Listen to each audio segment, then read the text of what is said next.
Julia, thank you so much for arranging to do this. I really appreciate it. So the first question I'd like to ask, let's start with Brexit. Yay! If the government fails to agree a trading agreement by the end of the year, should we aim for a no-deal Brexit? I'm perfectly happy with that. I don't think they will fail to do a deal. It really is. I mean, everyone's taken the mick for quite a long time about this. What Liam Fox had said about it should be the easiest trade deal. He didn't say it isn't. He said it should be. If you already start with regulatory alignment, you've already got the same rules and the same technical deals, and you're already doing all the trade already. The trade links are there. Of course, it's easier than if it's a country you've barely got any trading links with and have completely different standards and environment and employment and everything else. There's no reason at all. If the will is there for there to be a deal. And the will is there. They wanted to punish us. Well, they managed to get rid of 2 of our prime ministers, didn't they? So there is an argument where our economy, although not looking pretty good at the moment, given the latest GDP figures, Germany's doing worse. So is France. So is Italy. It's in their interest to sell us stuff, and we want to sell stuff to them. Why put more barriers in the way? I think the European Commission not so keen. I think the member states will actually put their economies and their futures as governments ahead of the needs of the European Commission to sort of, cock a snooker. Well, Democrats, Layla Moran, who's tipped to run for the Liberal Democrat leadership, she's saying that she wants still a closer relationship with the European Union. She doesn't accept it. So what do you say to those Remainers that still haven't accepted? Suck it up, you lost. I genuinely, I'm so bored with this, and I think the British people, I think the vote in December and everything that's happened since the reaction on January the 31st has said enough, move on. The country wants to move on. These people, they want to rejoin the EU. They want to keep, they say, a closer relationship. What they mean is stay in the EU, stay in the single market, stay in the customs union. So we can't have free trade deals, and we still have free movement of people. That's what they want. They've run on elections now twice, and they've lost. Yeah. The question has been asked, and it has been answered by the British public. No. Moving on to John Bercow as well, a lot of speakers after their tenure have gone on to be sitting in the House of Lords. Why isn't John Bercow going for this? He's quite annoyed that he's not receiving this period. He's very annoyed. He thinks he's being bullied, which is ironic. I think for so many reasons John Bercow is not deserving of this. I'm not a fan of peerages myself. I'm holding out for Empress. I will accept nothing less. Baroness, what a waste of time. It's an honour given to someone who has served the House of Commons and has been a senior figure in Parliament. He hasn't served the House of Commons. He actually brought, real sort of, danger to the House of Commons, to our democratic processes, by ignoring all conventions, by not being an independent referee, as we see with Sir Lindsay Hoyle, who I think is I was really delighted when he got the speakership, because he's already proven himself to be in a matter of weeks he's done more to improve the House of Commons and its reputation than John Bercow did. John Bercow was always about John Bercow, and he really thought that he'd smarm up to the Remainers and he would push that side. And I think his behaviour on that has been outrageous. On that alone, he shouldn't get a peerage. But also on another issue, completely separately alone, he shouldn't get a peerage, which is the allegations against him of bullying. He denies them. Got some very credible people who are saying that he's bullied them. A huge raft of allegations, and the abject failure, as proven in an independent report by QC into bullying and harassment in the House of Commons, that they said that without John Bercow, with John Bercow there, and unless you got rid of him, you wouldn't be able to deal with this, because he was stopping it being dealt with. On those grounds alone, two grounds, he's not fit to be a peer. And I think it's a wonderful punishment, because it's what he really, really wants. Labour leadership, obviously it's quite a long leadership race. It's going on for a long time, and it's going to be announced on the 4th of April. Who do you think out of the lineup so far could potentially win, or who do you think would be good enough to kind of rebuild the trust? I've got to be honest with you, I don't think any of the candidates who have a chance of winning the next election. I doubt actually whether they'll even be the leader when it comes to the next election. I certainly didn't think Jess Phillips was any great loss. Great backbench MP, really like her as a person and somebody who's outspoken. I love another gobby woman like myself, but you can't just emote at Prime Minister's Question Time. You have to actually know your stuff. Lisa Nandy to me is the most attractive candidate. Yeah, I was going to talk about her. And she's come closest to sort of appearing to have some vague understanding of why they lost the last 2 elections, because a lot of people who are running seem to think they won in 2017. And I didn't ever see Jeremy Corbyn in number 10. I mean, clearly, there's no doubt at all, Emily Thornberry ain't going to get it, and is shockingly poor. And the fact that her support is so low, given that she's in such an eminent position as Shadow Foreign Secretary, that tells you quite a lot about what people think who've met her. But also, I mean, Keir Starmer and Rebecca Long Bailey, it looked like it was going to be Rebecca's automatically Corbynistas control of the party. It now really does look like it will be Keir Starmer. He's certainly the best of a bad lot. I think there'll be a lot of voters who would say, well, hold on a minute, you were trying to put Jeremy Corbyn into office. He is someone who professes to be a socialist. He's definitely to the right of Jeremy Corbyn, but how much further? Pretty much everyone is. Yeah. But also, he's the person, he's the architect of that Remain Light referendum policy, which was roundly rejected by the public. And I think everyone is counting on the fact that Leave voters are going to forgive and forget. I don't think they are. I'm not going to forgive and forget. And if you did not accept the outcome of that referendum result and you fought to overturn it, I don't want you anywhere near government. So, like Rebecca Long-Bailey, 40 Labour MPs have said that they would resign if she is leader. Do you think they said that about is Corbyn that all as well. talk, or do you think they could actually? I think it's all talk. I think they think she's not going to get it. A lot of those people, frankly, probably should have left before now. And there were a lot of Labour MPs who were just counting on the fact that Jeremy Corbyn wasn't going to win. Massive sigh of relief from the Tories on election night. Massive sigh of relief from large swathes of the Parliamentary Labour Party as well. Because they were absolutely terrified they were going to put themselves in a position where they'd put Jeremy Corbyn into number 10. And then, obviously, you appeared with Lisa and Andy on Question Time a few months long ago. time ago. So, talking about briefly her policy, what is it that's so appealing to Labour voters? Is it this bridge that she's talking about? I think it is because she is, from a northern constituency. She does talk human, which a lot of them don't. And I think the fact that she was able to do that interview with Andrew Neil and stand up to him, and she came out of it very well. It's more than Boris Johnson and Jeremy Corbyn have managed to do, or Nicola Sturgeon. No, I think she's just got a real likability factor, a very no nonsense factor, and I think a lot of people would really like that. I don't think we've really got that far towards policies yet, and I think a lot of this isn't going to be about policies. The same as other than the Brexit issue, it's not really been like that for Boris Johnson on the Tory side. A lot of it is a gut feeling that people have about people, whether they trust them, whether they like them, whether they respect them. I think she just comes across as quite a friendly, down-to-earth person, and I think that will probably appeal to voters. Absolutely. Moving on to HS2, which is obviously this week it's been announced that the government has given it the green light. Again, seventh time. I'm really interested to know your opinion on this. I don't know where you stand. Can you I think it's a ridiculous project. I spoke to the Transport Secretary Grant Shapps on my show today, and he was saying, well, we're going to run this like the Olympics, a project a lot of people didn't like the idea of, which I didn't, but loved, when it happened in 2012. But the Olympics was 3 times over budget, which we know HS2 is. I think we should do grand infrastructure projects. I think we should have high-speed rail. This project, though, the construction companies take the mick out of the taxpayer when it comes to these contracts. No one who's ever worked in government should have anything to do with these contracts. We need people who are proficient in the private sector to do this. No private company would allow this sort of level of overrun. That's what we need to do. But my main issue is that 106 billion it could end up costing. Are you kidding? It could be more. Realistically, if you spent that sort of money, or even half that, on other transport links, on just lengthening platforms, all the really boring stuff, the bus services, the lengthening of platforms, new carriages for a lot of rail systems, increasing links between east and west, particularly north of Birmingham, where you're a student, that would be much less sexy. Much less to sort of put a plaque on, but it would actually do more for more people rather than a couple of businessmen getting to and from Birmingham and London 20 minutes quicker. It is only 20 minutes quicker. That's not the reason it's being built, but it's been sold for that. I couldn't care less. That's my husband who does a lot of work actually travelling out of London to Birmingham, and he said, if it's a 20-minute quicker journey, do you know what I'm going to do? He said, I'm going to spend 20 minutes longer in bed. Okay. So Tracy Brabin, and obviously she was in the media last week. She hit the newspaper headlines with the dress, the off-the-shoulder dress. Yeah. So do you think the treatment of her by the Fourth Estate and the media, do you think that was sexist? Or no. Why is every criticism of a woman sexist?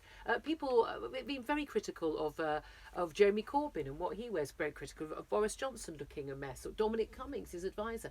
I think it's totally inappropriate for someone to turn up to work in Downing Street in jeans and a hoodie. It's just not professional behaviour. And he's a man. That doesn't make it sexist.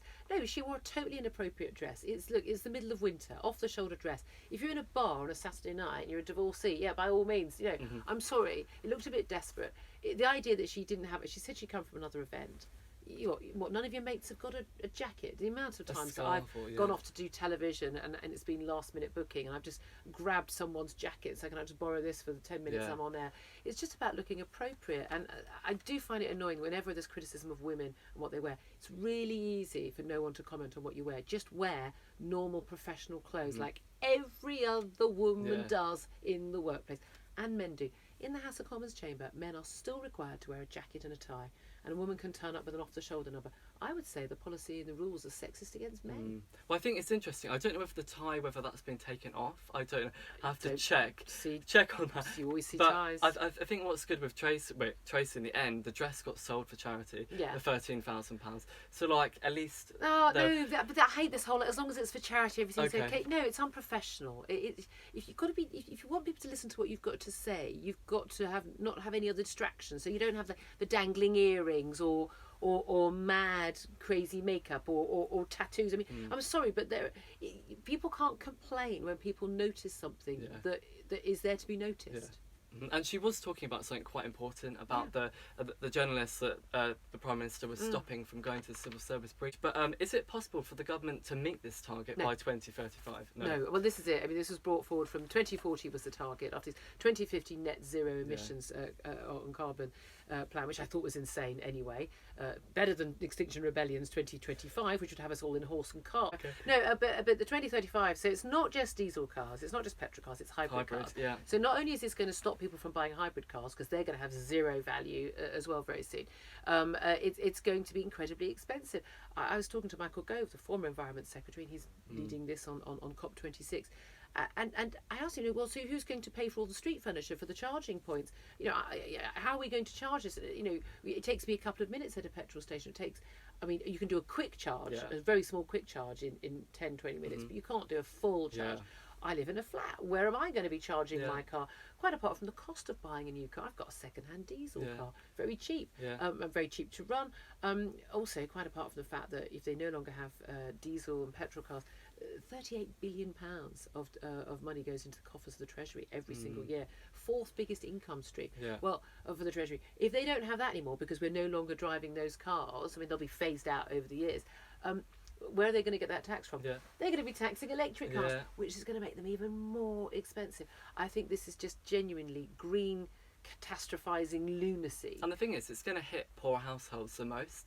And that's what's most ironic. And you also, wait till they come for our gas central heating. As beforehand, people are just going to upsurge the sale of petrol and diesel cars before the ban comes in. Well, indeed, we can't even probably make as many electric cars to cover that. People can't afford them. For most people, it's their first or second biggest asset that they own. But also, you've got to generate enough electricity. We're going to be facing possible blackouts on electricity because we haven't built enough electricity generators as it is. We are not going to be powering all of these cars on solar and wind power. Reality check. It's just not possible. There will be technological innovations over the next few decades which will lead us to probably driverless electric cars. That's going to happen, and that's going to be brilliant. But this idea of driving it and forcing it, and you look at the unforced errors, effectively, like what happened with diesel cars. We were all told to have diesel cars. We were all told to go and buy these diesel cars because we'll give you a tax relief on them so that it will make the environment cleaner. It made the environment dirtier. So, be careful what you wish for. There's quite a lot of evidence that the making of new electric cars has a higher carbon footprint, if you care about these things, than using an old diesel car. I mean, I just think we are in mad territory where no one is looking at basic economics anymore. And I'm telling you what, the taxpayers, you see what happened to Gilets Jaunes in France, that was over about 7 pence on petrol. They ain't seen nothing yet. You start asking people to spend thousands and thousands of pounds dealing with this, they're going to say a big fat no. And I think electric cars only make up 1.6% of all cars, so I don't see how in 15 years time we're going to move to a situation where everyone's going to have... No, okay, so you're a student, I'm not, neither of us is an expert on this. How come no one's told the government? I mean, if we can see it with a cursory read of what's happening, why is it the government doesn't realize? And when I put all those questions to Michael Gove, 8 times I asked him, how are you going to pay for this and who's going to pay for this?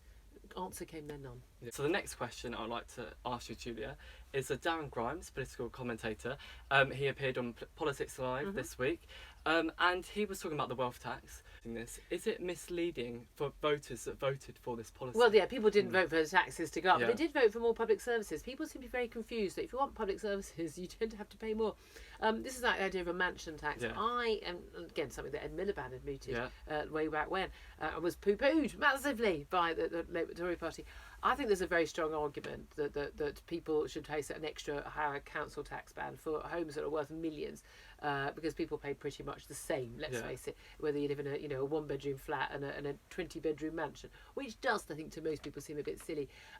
But I think these things should definitely be in election manifestos in advance. I have a funny feeling it's not going to happen. Okay. I think it's exactly the sort of thing gets floated, everyone gets very anxious about, and it doesn't appear everyone then is happy with the budget. But the big issue I think about it is it's going to be hitting your sort of elderly Tory voter who might feel they're being taken for granted a bit. But these people may not have cash on them. They've got it in assets, but they might not have the income. It's in a sense, it's the same like as some of the taxes on cars that you've already bought and raising your charges. This is a tax on a decision you've already made. Now, someone may have bought a house for a perfectly reasonable sum of money, and then it's now worth $1 million or $2 million or whatever. And again, outside London, people go, oh, "You've obviously got a mansion." I know an awful lot of people live in flats that cost £2 million in London, and they're not particularly sizable. Quite a normal family house in a not central London can cost $2 million. London has got a crazy market, so it's going to be a tax on London in particular and the southeast. But they may well have bought it for a normal price, had a perfectly nice income, but now retired, they haven't got the income, and then they're going to be hit with this tax. I just am not entirely sure that this is the way to bring in a load of money. I think you'll end up, there'll be, again, as often as we have with the stamp duty, put stamp duty up, people stop moving house. Well, they don't go and hire builders, they don't hire plumbers, they don't do building work, they don't put a new bathroom in, they don't go to B&Q, and there are massive knock-on effects. They don't move for jobs. I think a lot of these taxes on past decisions do actually end up kind of having a rather negative effect overall. But is this kind of Boris trying to appeal to the people's government that he branded his new government as? Is this a policy that you think is trying to show that to the people everyone's going to pay? Well, maybe that is what they're thinking. Again, I'm not entirely sure it will happen, but because it's going to create so many people who are going to be cross about it, who will be loud about their crossness. I think the main thing is it's a little bit politics of envy. And Jeremy Corbyn really tried to play on this whole sort of the nasty rich, the terrible 1%. Actually, most people are quite aspirational, including most working class people. They don't they don't like the inheritance tax, even though 98% of people in this country are never going to be hit by inheritance tax. They're not going to pay it, their children aren't going to pay it. There is this aspirational thing that, like, actually, people who've got a load of money, they've probably earned it, they've paid tax on it. But people don't resent people for having money that they don't have. They resent unfairness, but not people having money. Those are different things. And obviously, over the next few years, Scotland is going to be something to look out for. Nicola Sturgeon. Is it likely, obviously Boris is never going to grant her an independence referendum, that's quite obvious. But do you think she would take other measures to get the independence? Is she going to do like a Catalonia? I've talked to a lot of her ministers about this, her MPs about this. I think there's undoubtedly the case that they did say it was a once in a generation referendum in 2014, and it was comprehensively lost 45 to 55. However, there is a mandate for another referendum to happen and for them to campaign for it, simply because the circumstances have changed. At the time, in 2014, the argument from the no campaign, don't leave, was you'll leave the EU if you leave the UK, and you might not get in the EU. And now the argument is, well, actually the only way of going back into the EU would be to leave the UK. I think the people of Scotland deserve to have their say on that. I don't have an issue. I don't understand the SNP being opposed to Brexit but being in favour of independence. They want independence from Westminster but not from Brussels. In the same way that I'm a Brexiteer, I want to be a proud independent nation state. If the people of Scotland want that, I don't see why we should stop them. I think if there were a mandate in the next election in Scotland, which there's likely to be in Scotland, on a manifesto for the SNP for that that referendum to be held again, I personally don't have a problem with it being. So let's look into the future. By the way, I think they'd lose it. Yeah. So moving on to that, even if they won the referendum, let's say that, could they even join the EU? Would they even fit the requirements to be a member? Like, they'd have to join the euro. I mean, that is a requirement under the EU constitution, that one that we don't apparently have. they certainly think they can keep the pound, but what? You'll be having a currency you don't have control of. Yeah. I think they've got massive issues. I mean, the economic issues didn't even add up when they had North Sea oil money coming in at a great amount, and now they don't. It definitely doesn't add up. There is the argument that Spain is going to try and block their joining because of Catalonia, and in France has got issues as well. I have a funny feeling that the EU would like to put two fingers up to us and let Scotland join. But then, of course, we're into issues about free movement of goods and services and people across borders. I mean, I don't know, maybe we just need to build a wall. I'm really curious about what Nigel's going to do now. Aren't we all? Because he's secured Brexit, we've left, but I don't know what the future of that party, if there is a future. Well, I know that Nigel Farage and Richard Tice, obviously the chairman of the party, they are very much hanging around, no longer MEPs, of course, since January 31st, but they want to basically still be a force and still keep their membership and everything going, in case Boris lets everybody down when it comes to December the 31st this year, the end of the transition period. They want to make sure that his feet are held to the fire and that voters have still got a choice, because let's face it, we would never have had an EU referendum if it hadn't been for UKIP originally from Nigel Farage, and we would never have had Theresa May ousted and Boris Johnson as Tory leader and the Brexit deal we've got, and actually leaving, no second referendum, if it hadn't been for Nigel Farage. And he's really one of the, certainly on the Brexit from government side, unsung heroes of Brexit, and he's blamed by Remainers, but he's often not celebrated by Brexiteers. But he really did play a pivotal role.